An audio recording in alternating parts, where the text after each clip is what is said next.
Bueno, después de haber visto los distintos tipos de sistemas dinámicos que teníamos y habíamos visto cómo representarlos de esta forma, digamos, numérica o con ecuación, hay que decir que no todas las leyes que podemos hacer son legales.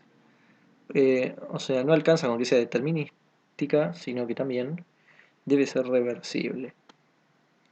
Por ejemplo, si nosotros tenemos el ciclo, nosotros sabemos de dónde vino cada uno. Sabemos que el 1 va al 2, el 2 va al 3, el 3 al 4, el 4 al 5 y así. Y así podemos saber el camino hacia atrás. El 1 vino del 6, el 6 vino del 5 y así. O sea, es reversible. De alguna forma es como que podemos saber de dónde vino cada uno. Pero bueno, entonces, eh, una forma de decir que un sistema es reversible es que podemos dar vuelta las flechas y sigue siendo determinístico. Entonces, podemos ver un caso. Tenemos tres estados: estado 1, estado 2 y estado 3.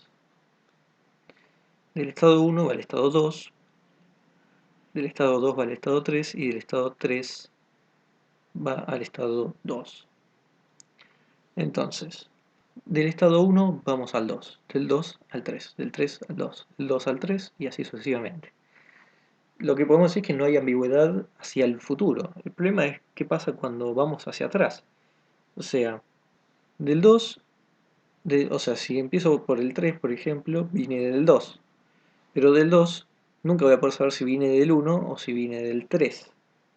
Esto va a ser un ejemplo de un sistema irreversible. O sea que no lo puedo... Si doy vuelta a las flechas no va a ser determinístico. Por ejemplo, el estado 1 no tiene pasado. Vos estás en 1 y no sabes de dónde vino. Entonces, esta es una situación que está prohibida por los principios de la física clásica. Entonces, una regla simple para decir cuando un diagrama representa una ley determinística reversible es que todo estado tenga una sola flecha de la cual venga y otra de la que salga. Si ocurre eso, entonces vamos a tener un sistema determinístico legal reversible. Podemos ver que acá no se cumple porque en 2 llegan 2 y sale una sola, en vez de llegar una y salir una. Esta regla que nos asegura que para todo estado haya una flecha que llegue y otra que salga, tiene muchos nombres, pero un nombre podría ser que es la conservación de la información. Es una ley bastante importante y que no se menciona mucho en general y asegura que nunca vas a perder de vista de dónde empezaste, ¿no? Entonces, hasta ahora estuvimos viendo sistemas con cantidad finita de estados, discretizamos el tiempo, este, pero bueno, en principio no hay ninguna razón por la cual no podríamos tener un sistema dinámico con un número infinito de estados, ¿no? Por ejemplo, podemos considerar una recta, pero que tenga, o sea, la recta infinita, pero adentro puntos discretos en los cuales los vamos a considerar estados, ¿no? Entonces, esto puede seguir al infinito, pero tenemos una discretización. A cada uno de los estados le podemos poner un número, ¿no? Arbitrariamente, o sea, le pongo 0 a este, 1, 2, 3, 4, sucesivamente. Para este lado le puedo poner menos 1, menos 2, menos 3, menos 4, menos 5. En general, el enésimo, voy a ponerle n grande porque n chica era el tiempo discreto. Entonces ahora tenemos, escribiéndolo de esta forma, 0, 1. Después habría que escribir cuál es la ley que pasa de un estado a otro, ¿no? Menos 2, y así sucesivamente. La regla dinámica sencilla sería simplemente que pase al siguiente, ¿no? Esta sería la regla más fácil. Esto lo podemos expresar de esta forma.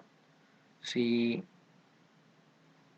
n de n más 1 es igual a nn más 1. El estado nn más 1 es igual al estado nn más 1. O sea, el estado, por ejemplo, Si tomo en n0, que sea este, el estado siguiente va a ser sumarle 1. Le sumo 1 y me da el estado siguiente, ¿no? Lo que estoy diciendo es, si supongamos que en n0 es 0, el estado 0, vamos a ponerle un cuadrado para que sobreentienda que es este.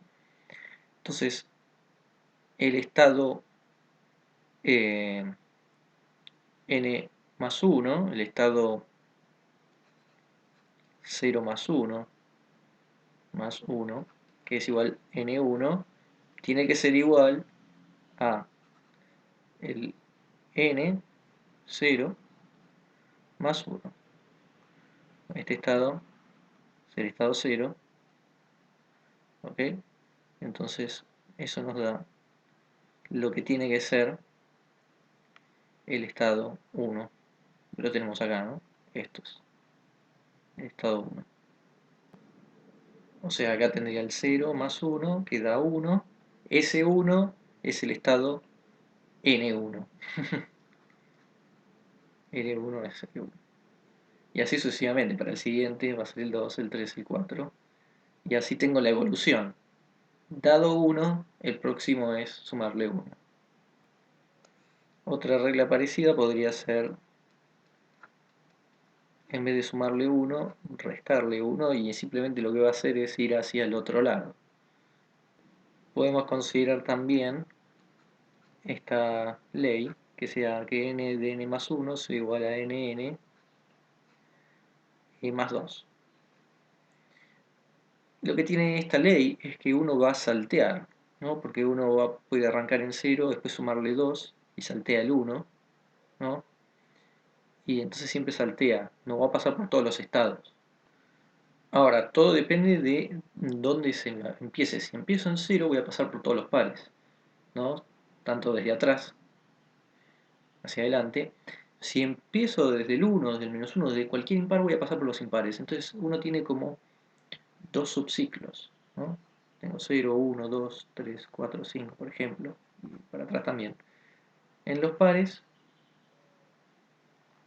siempre salteo 1 y en los impares pasa por los otros. Tengo como dos subciclos, por decirlo de alguna forma, dos distintos caminos, y eso es posible. Inclusive lo otro que se puede hacer es tener esto, pero además agregar un estado A y otro B, y que estos formen un ciclo aparte, y eso no hay ningún problema. Lo único que hay que hacer es determinar dónde empieza. Si yo sé dónde empiezo, la ley determinística me va a decir hacia dónde voy a terminar y por supuesto de dónde vine. No hay ningún problema con que hayan algunos caminos que sigan hacia el infinito y vengan del infinito y que otros sean simplemente un ciclo. Cuando el espacio de estados está separado en varios ciclos, el sistema se mantiene en el ciclo en donde se arrancó, que es lo que hemos dicho. Cada ciclo tiene su propia ley dinámica, pero son todos parte del mismo estado, espacio de estado, porque están todos en el mismo sistema dinámico, ¿no? Ya está considerando todo esto es un sistema dinámico. Tiene sus propios ciclos, pero está todo dentro de lo mismo. Entonces, el 1 es su propio ciclo, el 2 es su propio ciclo y 4 y 3 tienen su propio ciclo. Cuando una ley dinámica divide al espacio de estados en distintos ciclos, hay una memoria de en qué ciclo estuvieron. Yo siempre puedo ir hacia atrás y realmente ver que se mantiene en el mismo ciclo. Esta memoria es lo que se llama una ley de conservación, que lo que nos dice es que algo, cierta propiedad, se mantiene intacto en el tiempo. Entonces, para hacer una ley de conservación cuantitativa, le vamos a dar un valor numérico llamado Q, que va a tener que ver con cada ciclo. Por ejemplo, vamos a hacer Q igual a 1, ponle más 1, menos 1 y Q igual a 0. Y de esa forma, entonces, podemos reescribir el sistema con el respectivo número de acuerdo con el ciclo de la ley de conservación. Ahora directamente voy a llamar el 0 a los dos estados que tienen que ver con este ciclo. Entonces, sea el que sea el valor de Q, siempre se mantiene igual para todo el tiempo, porque están todos en distintos ciclos. Eso lo que significa es que Q se conserva, siempre se mantiene igual. Todo esto es desde el punto de vista discreto. Se puede llevar a este, al continuo, o sea, un espacio de estados continuo, siempre infinito, pero continuo. Entonces ese va a ser el camino eh, hacia aproximarnos cada vez más al mundo real, ¿no? Y a poder hacer predicciones sobre el mundo real. En general, hay varios problemas. Predecir el futuro va a necesitar un conocimiento perfecto sobre cómo va a ser la ley dinámica. ¿No? Eso ya es un problema, poder saber cómo es la ley. Y también tener un poder computacional para poder hacer el análisis. Pero además hay otro problema importante que no hemos dicho nada, que es la habilidad para saber las condiciones iniciales con precisión.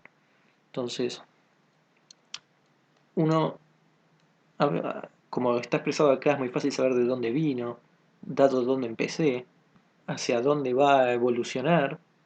Entonces, aún sabiendo la ley dinámica, si uno podría reconocer recién la condición inicial, uno podría predecir la historia de lo que sea que queramos ver cómo evoluciona.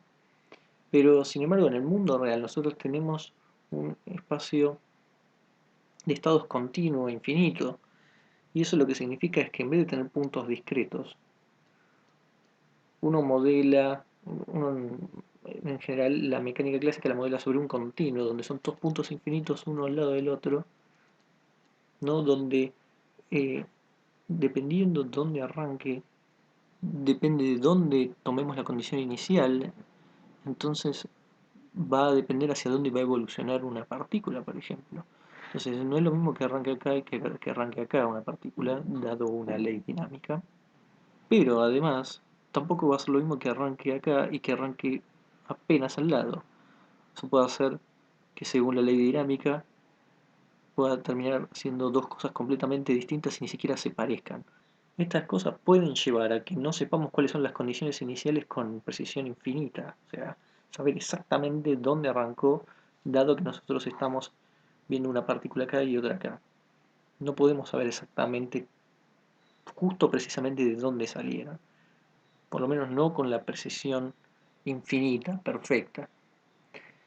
Y estas cosas de que dado dos condiciones iniciales que están muy cercanas, terminan en lugares muy lejanos, es lo que se le suele llamar un fenómeno de caos.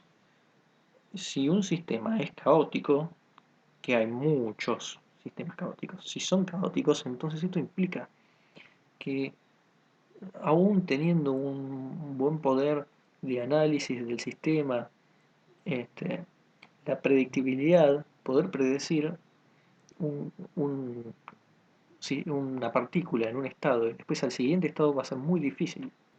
Entonces, esto tiene que ver con lo limitado que puede ser el poder de resolución de un experimento.